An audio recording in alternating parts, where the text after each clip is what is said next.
Viongozi wa kisiasa kutoka bonde la Ufa sasa wanaitaka serikali ya Rais William Ruto kuharakisha mchakato wa utoaji wa hati miliki kwa wakazi wa maeneo ya msitu ya Muchongoi na vilevile Mau. Wakazi hao wamekuwa wakiishi maeneo hayo kwa zaidi ya miongo mitatu sasa bila hati miliki, hali ambayo imekuwa ikichochea migogoro ya mara kwa mara. Moses Wanjala anaarifu.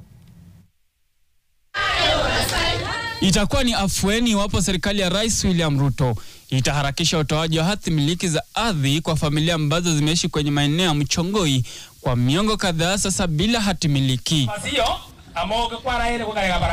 Misitu ya Mau na Muchongoi imekuwa kitovu cha siasa, mivutano na mapambano baina ya wanaharakati wa mazingira na wakazi wanaodai kuachwa bila makao, japo hakuna serikali yoyote ambayo imewapa matumaini.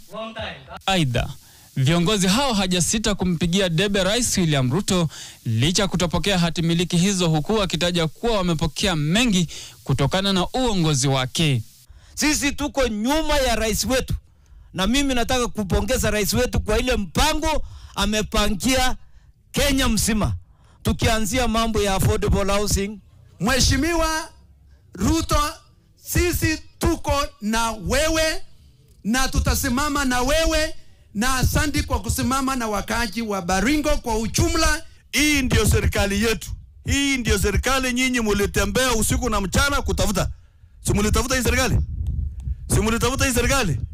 Sasa hii serikali bila break ambayo inaongozwa na William Ruto. Iwapo hatua za haraka hazitachukuliwa, huenda familia hizi zikaendelea kuishi katika hali ya sintofahamu kuhusu hatima yao ya umiliki wa ardhi. Moses Wanjala, NTV.